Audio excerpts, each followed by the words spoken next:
I moved here for peace. What I got instead was a shredded Porsche, a fake citation on my windshield, and two HOA thugs with tactical vests telling me to park somewhere more appropriate. It would have been laughable if they hadn't slashed $5,000 worth of tires and smiled while doing it. Drop a comment if your HOA ever tried playing police. These guys wore mock uniforms, carried pepper spray, and talked like they had jurisdiction. But what they didn't know was this: I don't file complaints. I build cases.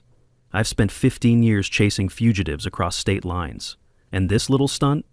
They just upgraded from vandalism to federal impersonation of federal officers. That Porsche? It wasn't just a car. It was bait. And they took it hard. They think I'm just another neighbor with a fancy car. What I'm about to do next? Let's just say, the HOA is going to need a lawyer. 15 years as a U.S. Marshal had taught me patience, tracking fugitives across state lines, coordinating with local authorities, building cases that would stand up in court. All of it required a level head and the ability to see the bigger picture. So, when I moved to Oak Ridge Estates after a shoulder injury from my last assignment, I thought I was prepared for anything. The injury had been bad, a takedown gone wrong that left me with physical scars and the occasional nightmare. My supervisor suggested a quieter posting while I recovered, and I jumped at the chance. After years of living out of hotel rooms and chasing dangerous criminals, I wanted some peace. The silver Porsche 911 Carrera was my reward to myself, a reminder that I'd survived. It represented more than luxury. It was a promise that life could still hold beauty after witnessing so much ugliness. The first sign of trouble came the day after I moved in. As I was arranging my modest furniture in the living room, I caught a glimpse of movement through my window. An older woman was standing on the sidewalk, photographing my car with a small digital camera. I stepped outside, my Marshal's instincts making me cautious but friendly. "Good afternoon," I said, extending my hand. "I'm St. Harold, just moved in." The woman, who introduced herself as Margaret Wilson, gave my hand a limp shake while her eyes darted back to my car. "That's quite a statement piece you have there," she said, her voice dripping with disapproval. "We have rules about appropriate vehicles in Oak Ridge. I'm on the HOA board, you know." I smiled politely, already reaching for the folder I'd prepared. "Yes, I know. I actually received approval for my car before purchasing the property. All the documentation is right here." I handed her the papers, which she reluctantly scanned. Her mouth tightened into a thin line as she handed them back. "Well, we'll see," she muttered, before turning on her heel. That night, I woke in a cold sweat, remnants of a nightmare about my last assignment still clinging to my consciousness. As I splashed water on my face in the bathroom, I looked out the window and saw Margaret's silhouette framed in her upstairs window, still watching my house. Something primal stirred in me, an instinct honed through years of high-stakes operations that told me I was being targeted. I pushed the feeling down, reminding myself I was here for peace, not conflict. Still, the Marshal in me couldn't help but take note of the potential threat. The next morning, a fake violation was taped to my windshield. It looked official, red ink, fake formatting, but had no legal weight, another scare tactic. I took a photo and filed it with my notes. My answer came that very night. A faint noise outside woke me instantly. Years of training had made me a light sleeper. I moved silently to the window, my injured shoulder protesting slightly as I pulled back the curtain. Two figures were hunched beside my car, their faces obscured in the darkness. That night, my camera caught two figures sneaking around my Porsche.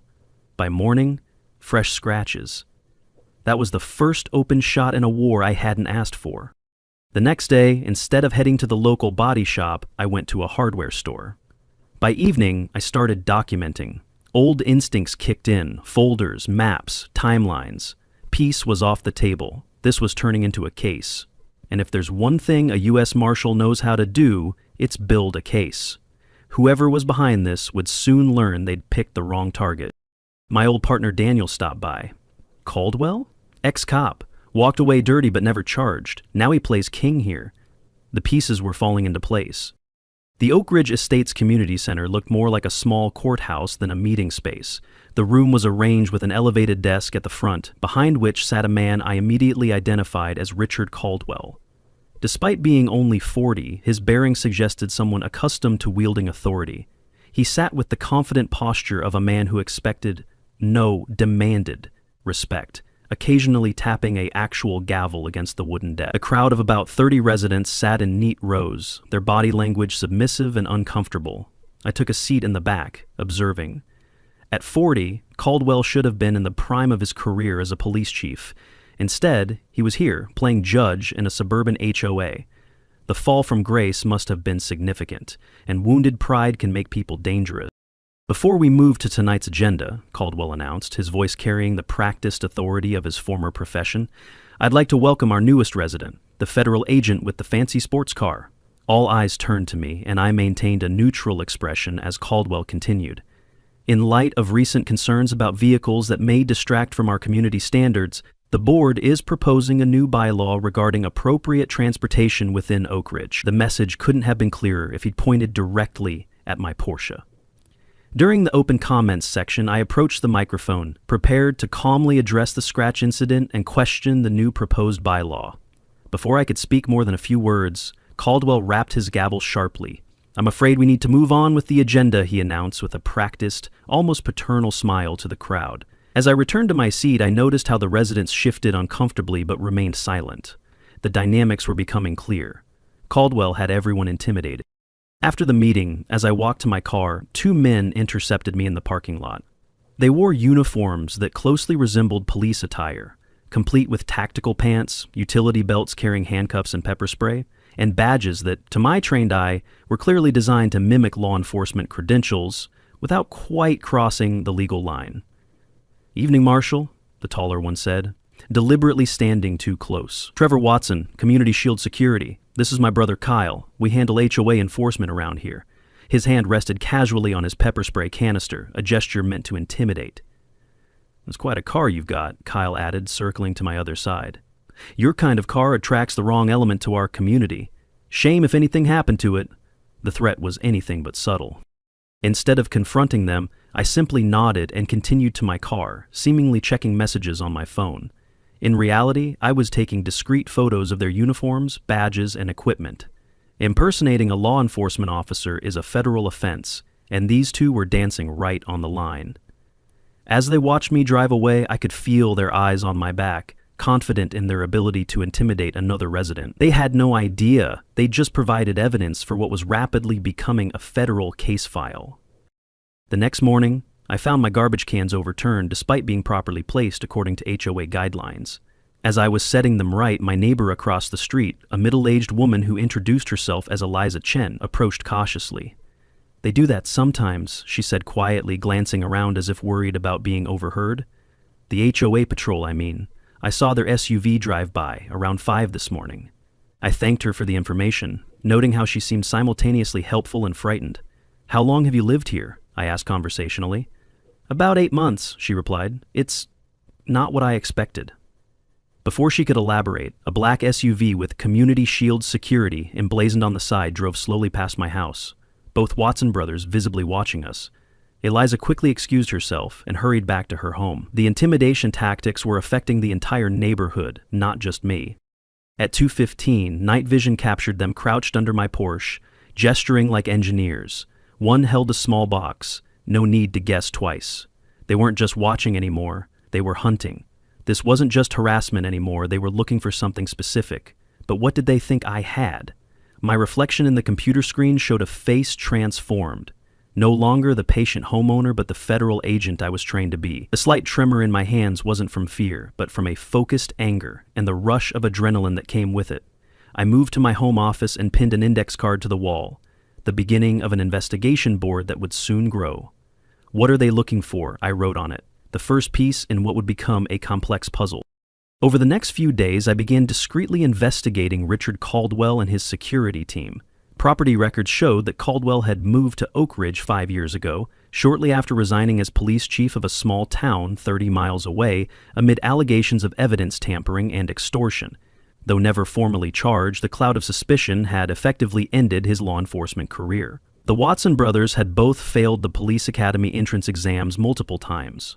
Their father had been a decorated officer, killed in the line of duty when they were teenagers, a trauma that seemingly fueled their desperate need to wear a uniform and carry a badge, even if both were counterfeit. This information painted a clear picture of wounded pride and redirected ambition, dangerous motivations that often drove people to abuse whatever power they could obtain. My security system alerted me to movement outside again 3 nights later. This time, Trevor Watson was placing another warning notice on my door, identical to the first but now with TW $150 fine stamped across it in red. This citation had no legal standing, but it mimicked official documentation perfectly. Another intimidation tactic designed to frighten residents into compliance. I added it to my growing evidence file, my jaw tightening as I reviewed the camera footage again. The Watson brothers' SUV now drove past my house several times daily, slowing conspicuously each time. They were escalating their harassment, confident in their ability to force me out, as they apparently had done with others. Little did they know, they were only strengthening my resolve and providing more evidence for the case I was building against them. After a 3-day work assignment in a neighboring county, I returned home to find an official-looking violation notice with a $500 fine for improper vehicle storage taped to my front door. This document was more elaborate than the previous warnings, featuring a seal that resembled but legally wasn't quite an official government seal. The escalation was clear. They were becoming more aggressive in their intimidation tactics. When I walked to my garage to check on my car, my stomach dropped. All 4 tires had been slashed, with deep, deliberate cuts that rendered them unrepairable. The security footage told the story. Trevor and Kyle Watson, in their mock police uniforms, had done the damage at 1:30 in the morning. They wore knockoff body cams and announced their violation like performers on a stage. The theatrics would have been laughable if they weren't so infuriating. In the privacy of my garage, I finally lost my composure completely. Years of maintaining control in high-pressure situations disappeared in an instant as I hurled a wrench across the space, shattering a window. The sound of breaking glass echoed through the garage as I stood breathing heavily, staring at my reflection in my car's damaged paint. For a moment, the face looking back was the man who had chased down violent fugitives, not the calm neighbor I'd been pretending to be. I steadied my breath, forcing myself to think like a federal agent, not a furious neighbor. This wasn't just about a car anymore, it was about abuse of power, and that was something I couldn't walk away from. I filed a police report the next day, but the officer who responded, Sarah Jenkins, seemed dismissive from the moment she arrived. "Sounds like you're having some trouble with the HOA," she said, barely glancing at the slashed tires. When I mentioned I had security footage of the Watson brothers committing the vandalism, her demeanor changed subtly. "I'll need a copy of that," she said. But when I provided it, she claimed the file was corrupted. I recognized the brush-off technique. I'd used it myself when jurisdiction issues arose in my own work. There was something more going on here than just an overzealous HOA. Officer Jenkins wore the same insignia pin as I'd seen on Richard Caldwell at the meeting, a connection that didn't escape my notice. That night, I sat alone in my kitchen, rolling a glass of whiskey between my palms without drinking it. The room was dark except for the glow of my laptop showing property records. I'd spent the evening researching former Oak Ridge residents, contacting those who had moved away recently. A pattern emerged. Anyone with luxury vehicles or who questioned the HOA faced escalating harassment, until they sold their homes at below-market rates. James Foster, who had moved away 6 months ago, was particularly illuminating. First it was warnings about my Audi, he told me over the phone. Then mysterious damage to my car. After I complained, we had a water main break that flooded our basement, thousands in damage. The insurance investigator found evidence it had been deliberately tampered with, but the police wouldn't pursue it. We sold at a 30% loss just to escape. Property records revealed something even more disturbing. Most homes sold under duress were purchased by shell companies, all linking back to Caldwell Investment Group. Richard Caldwell wasn't just an ex-cop with control issues. He was systematically forcing people out and acquiring their properties through intimidation. When I parked my car, with expensive new tires, in my garage instead of the driveway, I received another violation notice claiming residential garages must remain available for inspection at reasonable hours. A clause nowhere in the actual bylaws. My wall of evidence grew. Photos, property records, timelines, all methodically arranged and connected with red string, forming a web, with Richard Caldwell at the center. Late that night, my security system alerted me to movement. The footage showed Trevor and Kyle attempting to place something under my car in the garage. Finding it locked, they whispered about planting it tomorrow during the inspection. My blood ran cold as I realized they were planning to plant evidence, possibly drugs. The implications were staggering. If they succeeded, it wouldn't just mean losing my home. It could end my career. Then something shifted within me. I stood, walked to the bathroom, and stared at myself in the mirror. I stared into the laptop screen. The reflection showed someone I hadn't seen in years. Water dripping from my chin, I looked up with renewed determination. The time for passive observation was over. This wasn't just harassment anymore. It was conspiracy, fraud, and attempted framing of a federal officer. So that's their game, I whispered.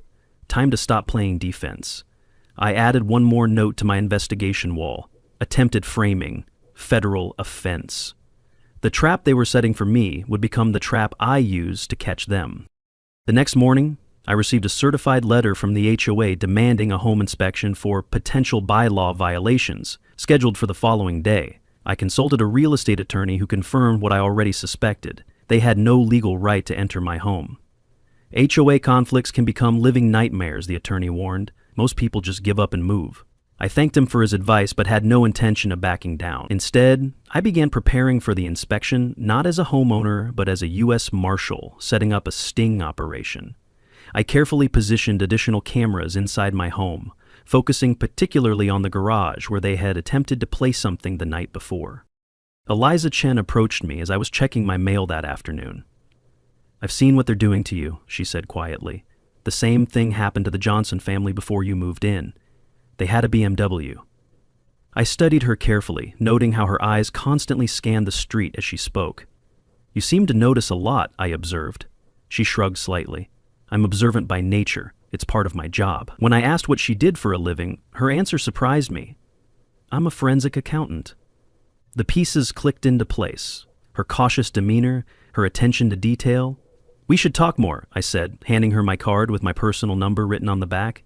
"I think we might have some mutual interests." She nodded slightly before returning to her house, the curtains occasionally parting as the Watson brothers' SUV made another slow pass by our homes. The HOA inspection went exactly as I had anticipated. I strategically left for a coffee shop during the scheduled time, surveillance cameras running throughout my house. I'd spent years analyzing tapes like this. Each frame told a story. But this was attempted destruction in HD. The entire operation took less than 10 minutes, but it was more than enough to destroy their lives and Caldwell's operation if handled correctly.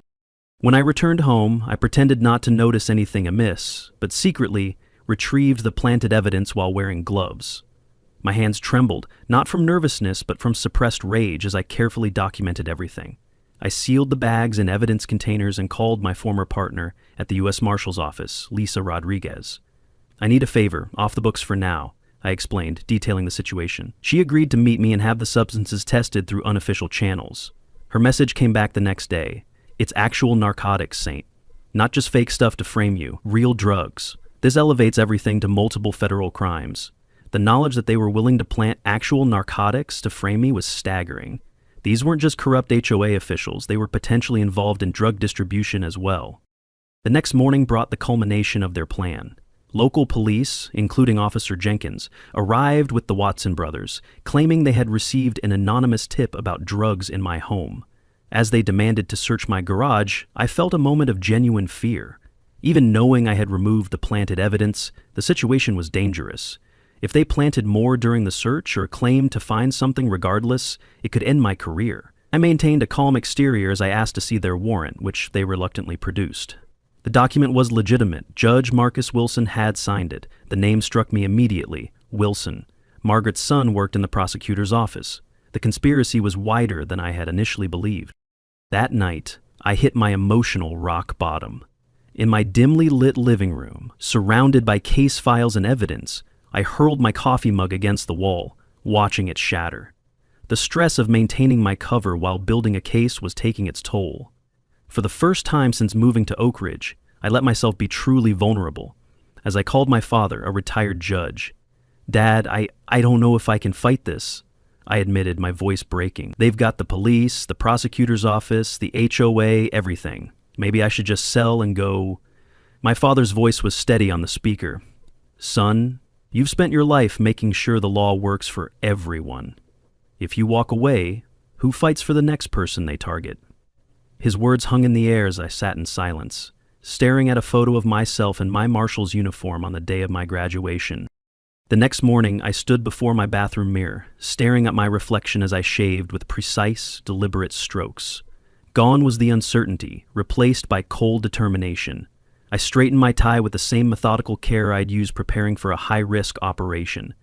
"They picked the wrong person to frame," I said to my reflection. It was time to go on the offensive. I began mapping out the corruption network on my dining room wall with the same precision I would use for a major case at work, connecting players, documenting incidents, and forming a federal case. Red strings connected photos, documents, and timeline events, with Richard Caldwell's photo in the center, now marked with a large X. I called Lisa, my voice steady and professional. "I need to file an official report. We've got criminal impersonation of law enforcement officers, breaking and entering, falsifying evidence, attempted framing of a federal agent, and what looks like a real estate fraud scheme. This is now an official investigation." As I hung up, a text arrived from Eliza next door. "I've been watching too. I'm a forensic accountant. I've been tracking their financial movements for months. We should talk." The pieces were coming together faster than I had anticipated. Later that day, I met Eliza at a cafe 20 miles from Oak Ridge to ensure privacy. She slid a flash drive across the table. "Richard Caldwell's investment group has acquired 17 homes in the neighborhood over 3 years, all after HOA harassment campaigns," she explained. "I moved here on purpose after they forced my parents out of their retirement community using the same tactics. I've been building this case for a year." Her eyes were clear and determined, no longer showing the fear I'd seen before. "The Watson brothers have criminal records that were somehow expunged," she continued. "Their previous charges included impersonating law enforcement. Caldwell must have pulled strings from his police chief days to clean their records. With Lisa's help, I created a secure communication network with trustworthy neighbors who had also experienced harassment. Edward Graham, a 70-year-old retired judge who walked with a cane, not from age, but from an accident that occurred shortly after he challenged Richard at a meeting, provided years of documented HOA abuses. "I was a judge for 30 years. I know legal when I see it," he said, handing over audio recordings of Richard boasting about forcing out undesirables during a private board meeting. "The evidence was damning, but we needed more to ensure the case would be airtight." Meanwhile, Richard noticed my strategic retreat and became suspicious. Rather than backing off, he escalated, convinced that one more push would break me. The HOA sent a $10,000 fine for multiple sustained violations and threatened property lien action, giving just 72 hours to pay. The document resembled a court summons designed to intimidate and overwhelm. It was his most aggressive move yet, but it only strengthened my resolve. The case was building, and soon, Richard Caldwell would learn what happens when you target a federal officer who specializes in building cases against corruption. That night, I canceled my trip to Arizona. Again. I was supposed to fly out for my niece's piano recital. Her mom had sent a video of her practicing Claire de Lune with a little pink bow in her hair. The ticket sat unused on my kitchen counter, next to a wrapped gift I'd never deliver in person. I didn't move here to be a hero. I moved here for peace. But peace doesn't come when you're the only one with your eyes open. I sat down, turned the ticket over, and wrote one word on it: leverage. If they were willing to take my freedom, my job, even my family time, I'd take everything they built. My mail started disappearing. Crucial documentation from my attorney vanished before I could retrieve it. My security cameras caught Kyle Watson stealing it while in his fake uniform, the morning sun glinting off his counterfeit badge. I reported the mail theft to the postal inspector, adding another federal offense to the growing list of charges. Using my federal resources, I ran background checks on everyone involved in the harassment campaign. The results confirmed what I had begun to suspect. Richard Caldwell and Officer Sarah Jenkins shared financial accounts. She wasn't just cooperating with the harassment, she was financially benefiting from it. The web on my investigation wall grew more complex, with financial records now added to the timeline and new connections revealed.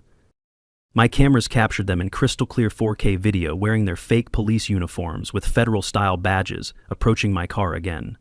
"Marshal Harold needs to learn his place," Trevor said clearly to the camera as they slashed my new tires. The evidence was perfect. They were on video committing multiple federal offenses while impersonating law enforcement officers.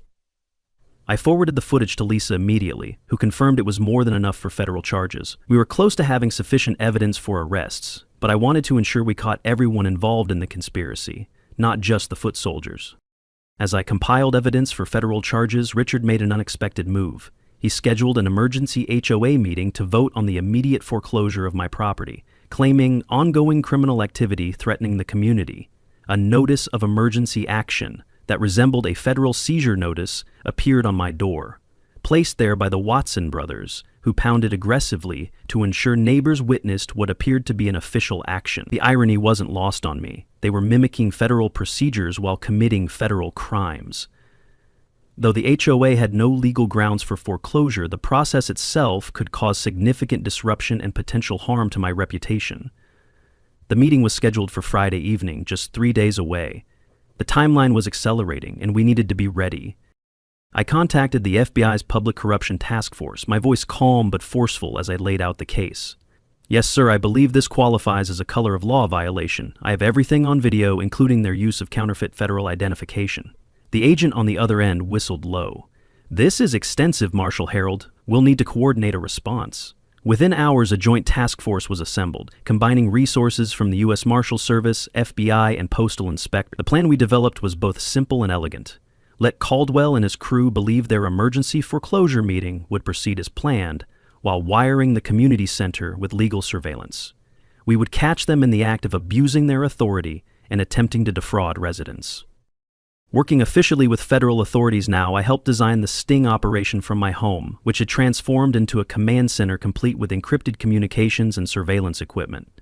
The strategy required me to appear vulnerable and defeated to draw them into overreaching. I methodically removed photos from my investigation wall, carefully preserving the evidence while making my home appear as if I was preparing to move out. I deliberately parked my Porsche in the driveway again, the damaged paint and new tires a visual lure, appearing to have given up the fight. The Watson brothers drove by repeatedly, clearly reporting my apparent surrender to Caldwell. The trap was set. I approached Diane Miller, an HOA board member who had shown signs of discomfort with Caldwell's methods. Her husband had lost his contracting job after crossing Richard, and their teenage son had been falsely accused of vandalism when she questioned a board decision. "They threatened my son again last night," she whispered, hands shaking as she accepted the recording device I offered. "I can't live like this anymore." She agreed to wear a wire to the private board meeting Caldwell always held before community votes, where he typically instructed board members how to vote. Her courage was remarkable given the risks she was taking, a reminder of why this case mattered beyond my personal grievance. The night before the emergency meeting, Trevor and Kyle took the bait. Under pale moonlight that illuminated their fake badges, they slammed a fake federal foreclosure notice onto my windshield, making sure the entire street heard. "Federal boy will have real problems," Trevor said loudly, clearly playing to what he thought was just my security camera. They placed a fake federal warrant on my windshield, a document that closely resembled legitimate federal paperwork, not realizing every word and action was being recorded by both my cameras and FBI surveillance teams positioned in unmarked vehicles nearby. The evidence was damning and would be more than enough to secure convictions. The pre-meeting board gathering in Richard's luxurious home office provided the final piece of evidence we needed. His walls were covered with photos of himself shaking hands with politicians, creating an impression of connections and influence. Unaware that Diane was recording, he laid out his real estate scheme explicitly. "Once we push Harold out, we'll have the entire East Block. The development company pays triple once we have a complete parcel." He tapped a large map showing properties marked for acquisition, a physical representation of his corruption that Diane managed to photograph discreetly. The recording captured every detail of the conspiracy, including how they had targeted previous homeowners and which officials were being paid to cooperate. The case was now complete. All that remained was to spring the trap at the emergency meeting. As I prepared for the confrontation, I felt surprisingly calm. After weeks of maintaining my cover and building the case methodically, the end was in sight. I checked my weapon, something I hadn't carried since moving to Oak Ridge, and placed my Marshal's badge in my pocket. Tonight, Richard Caldwell and his fake cops would learn the difference between pretending to have authority and actually possessing it. The Porsche sitting in my driveway, still bearing the scars of their harassment, had become more than just a car. It was the bait that had lured them into a federal trap. Sometimes justice requires patience, but it always arrives eventually. And for Richard Caldwell, justice was coming in just a few hours.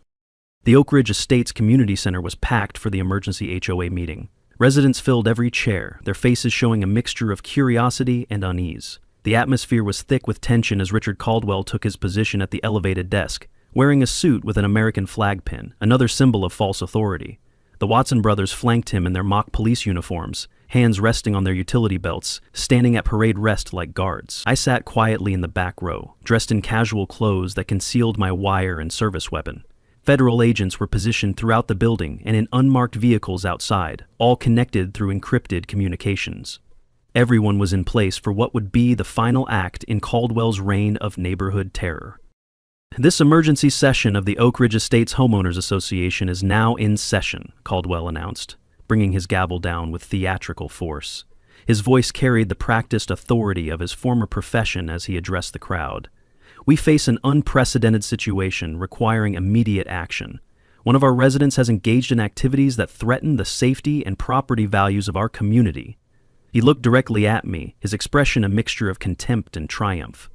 Marshal St. Harold has terrorized our security personnel and violated every standard of community decency. The board has documentation of multiple violations, including evidence of illegal substances on the property. Murmurs rippled through the crowd as residents turned to look at me. I maintained a neutral expression, allowing Caldwell to dig himself deeper. We have prepared a motion for immediate foreclosure action under Article 7 of our bylaws, Caldwell continued, holding up a document that, like everything else in his operation, was designed to look official without having any actual legal standing. The board has reviewed the evidence and recommends unanimous approval. His practiced charm had taken on a sinister edge under the fluorescent lights as he played to the crowd's fears. We must protect our community values and the investments we've all made in our homes. When the time came for public comments, I approached the microphone, prepared to address the false allegations. Before I could speak more than a few words, Caldwell's gavel banged 3 times, the sound echoing through the suddenly silent room. "You've had your chances, Mr. Harold," he announced, his voice dripping with false regret. "The time for discussion has passed. We will now move to a vote." The Watson brothers moved toward me, clearly intending to forcibly remove me from the podium. Trevor reached for my arm, his hand touching the handcuffs on his belt in a clear threat. The room was completely silent, residents watching with a mixture of fear and discomfort. The back doors burst open with a thunderous bang that made everyone jump. Lisa Rodriguez led a team of federal agents in full tactical gear, real authority contrasting sharply with the Watsons' costume version. "Federal agents, everyone stay where you are," she announced, her voice carrying the weight of genuine authority. The stunned silence that followed was broken by Richard's desperate attempt to maintain control. "This meeting is a private HOA matter. You have no jurisdiction here." His voice cracked as agents moved methodically through the room. "Richard Caldwell, Trevor, and Kyle Watson, you are under arrest for multiple federal offenses, including impersonation of federal officers, mail theft, breaking and entering, evidence tampering, and conspiracy to commit fraud," Lisa announced, nodding to agents who moved forward with handcuffs. Trevor and Kyle made a break for it, shoving past frightened residents toward a side exit, only to run directly into the arms of more waiting agents. Real handcuffs replaced the props on their belts as they were secured and read their rights. As Caldwell was being handcuffed, his carefully maintained mask of authority crumbled. "This is a mistake," he sputtered, looking around wildly for support. "I have rights, I have connections." When none of his supposed connections materialized to help him, he hissed at me as he was led past. "You think this is over? I have friends in this town you can't touch." His eyes darted toward the exit where Officer Jenkins was slipping out, making a frantic phone call. I nodded subtly to Lisa, who dispatched agents to follow her. I stepped to the podium, showing my Marshal's badge to the crowd. "I apologize for the disruption," I began, my voice calm and reassuring. "I'm U.S. Marshal St. Harold. For the past several weeks, I've been building a case against Richard Caldwell and his associates for numerous federal crimes, including a real estate fraud scheme targeting this community. Anyone who has experienced harassment from the HOA under Caldwell's leadership is encouraged to speak with the federal agents who will remain on site to take statements." The room erupted in conversation as residents began to process what they had witnessed. In the days that followed, the full extent of Caldwell's corruption was revealed. Search warrants executed on his home and office uncovered evidence that the conspiracy reached the mayor's office. The mayor had been receiving kickbacks from Caldwell's development schemes and had pressured the police department to cooperate. Officer Jenkins was arrested, attempting to destroy evidence, and her financial ties to Caldwell were exposed. Judge Marcus Wilson was placed under investigation for signing warrants without probable cause. What had begun as harassment over a Porsche had exposed corruption at every level of local government.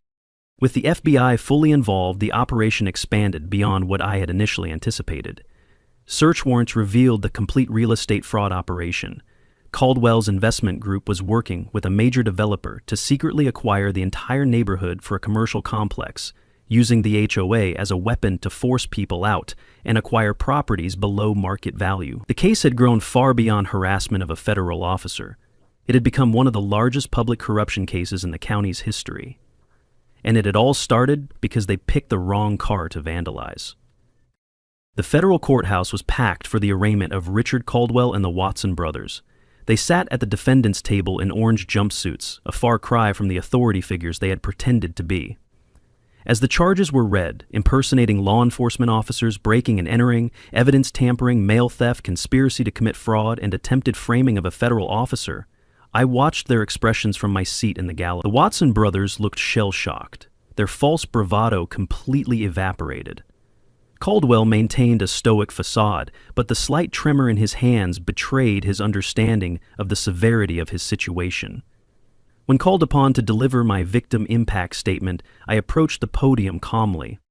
Your Honor, beyond the personal harassment I experienced, this case represents a fundamental abuse of power and trust, I stated, my voice steady. Richard Caldwell and his associates created a shadow government within Oak Ridge Estates, using intimidation and fraud to force residents from their homes for personal profit. They impersonated law enforcement to terrorize law-abiding citizens. Looking directly at the Watson brothers, I delivered the line I had been waiting to say. You impersonated the law. Let me introduce you to the real thing. The irony was perfect. Their fake uniforms and badges replaced by prison jumpsuits. Their imagined authority shattered by the actual justice system they had mimicked. All three were denied bail, deemed flight risks due to the severity of the charges. The investigation expanded rapidly in the weeks that followed. The mayor and 2 city council members were indicted for their roles in the scheme. Officer Jenkins faced charges for abuse of authority and evidence tampering. The web of corruption that had ensnared Oak Ridge was being dismantled systematically, one arrest at a time. Former residents who had been forced out began filing civil lawsuits against Caldwell's investment group, seeking compensation for their loss. His assets were frozen, and financial investigations revealed he had been nearly bankrupt, desperate for the final payoff from the development deal. His manicured lawn now sported a real federal seizure notice. The irony of authentic versus counterfeit authority made manifest. In a quiet moment at home, I stood in my garage beside my Porsche, running my fingers along the repaired paint job. It was never really about the car, I said to Lisa, who had stopped by to deliver case updates. It was about people thinking they're above the law. She nodded, understanding the deeper meaning. You could have just moved, saved yourself the trouble. I looked toward my neighborhood through the open garage door, where children were playing freely without fear of the HOA patrol for the first time in years. Then who fights for the next person? Sometimes the battle picks you. The community organized a thank you gathering in the park, with former residents returning to share their stories. Previously silent neighbors now found their voices, speaking openly about the intimidation they had experienced. James Foster explained how the water main that destroyed his basement had been deliberately damaged by the Watson brothers as punishment for questioning an HOA fine. Eliza Chen revealed to the group that she had moved to the neighborhood specifically to investigate after her parents were forced out by similar tactics in another HOA Caldwell had managed. Sometimes justice needs a little help, she said, raising a glass in my direction. Even Margaret Wilson, the nosy neighbor who had started the harassment campaign, approached me awkwardly at the gathering. I was afraid to speak up, she admitted, unable to meet my eyes. After what they did to Judge Graham's knee when he questioned them, she looked away, ashamed of her complicity through silence. Thank you for having the courage none of us did. The HOA was placed under court-appointed management pending new elections, with transparency rules and oversight mechanisms put in place to prevent future abuses. 6 months later, I hosted a neighborhood barbecue in my driveway. My Porsche sat prominently parked, No longer just a luxury car, but a symbol of the community's victory over corruption. Children played freely in the street without fear, neighbors chatted comfortably across property lines, and there wasn't a fake security vehicle in sight. Despite my initial reluctance, I had been elected to the new HOA board, the residents insisting they needed someone with integrity at the helm. As the party wound down and guests departed, a letter arrived, delivered properly through mail this time, not taped threateningly to my door. The return address showed the federal correctional facility where Richard Caldwell was serving his sentence. "You may have won," he had written, "but was it worth making so many enemies?" I looked up at my neighborhood, former strangers now connected through their shared experience. A child waved from a bicycle, an elderly couple walked their dog without fear, Eliza raised a glass from her porch.